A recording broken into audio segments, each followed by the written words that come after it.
পূর্ব দিগন্তে সূর্য উঠেছে, রক্তলাল রক্তলাল, জোয়ার এসেছে জনসমুদ্রে ঢাকা বিশ্ববিদ্যালয়ের কলাভবনে বটতলায়। হ্যাঁ, আজকের এই দিনে 1971 সালে ঢাকা বিশ্ববিদ্যালয়ের কলাভবনে একটি সমাবেশ হয়েছিল বটতলায়।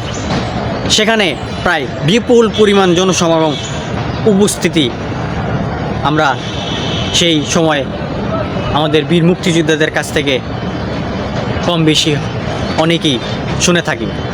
সেদিন বাংলাদেশের মানচিত্র খচিত পতাকা প্রথম উত্তোলন করা হয়।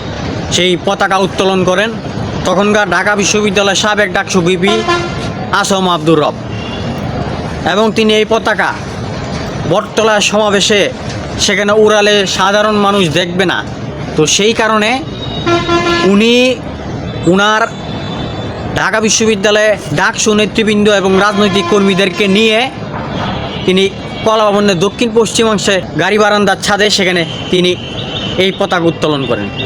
এই বাংলাদেশের প্রথম মানচিত্র খচিত পতাকা তিনি প্রথম উত্তোলন করেন।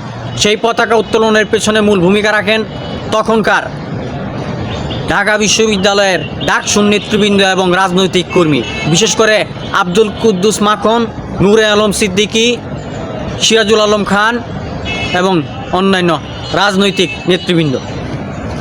তো এখনও প্রশ্ন আসতে পারে যে এই 1971 সালের 2 মার্চ কেন পতাকা উত্তোলন করা হলো? আমাদের এই বাংলাদেশ পূর্ব পাকিস্তানের অংশ ছিল তথা পাকিস্তানের একটি রাষ্ট্রের অন্তর্ভুক্ত ছিল। তো সেই ইঙ্গিতে পাকিস্তানে 5টি প্রদেশ ছিল। 5টি প্রদেশের মধ্যে 4টি প্রদেশ ছিল পশ্চিম পাকিস্তান, একটি প্রদেশ পূর্ব পাকিস্তান, আর মাঝখানে ভারত।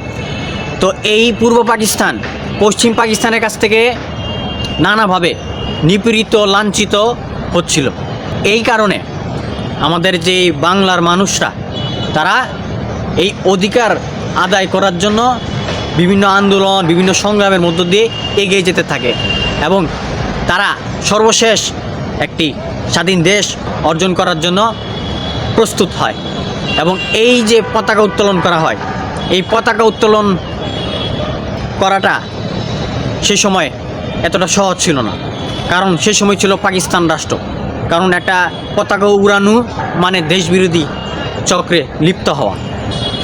তো মৃত্যুর অ্যাপয়েন্টমেন্ট সাথে নিয়ে সেদিন এই স্বাধীন বাংলাদেশের পতাকা উত্তোলন করেছিলেন তখনকার এই মহান নেতারা, এবং এই পতাকা উত্তোলনই পরবর্তীতে আমাদের বাংলাদেশের স্বাধীনতা সংগ্রামকে আরও এগিয়ে নিয়ে গিয়েছিল।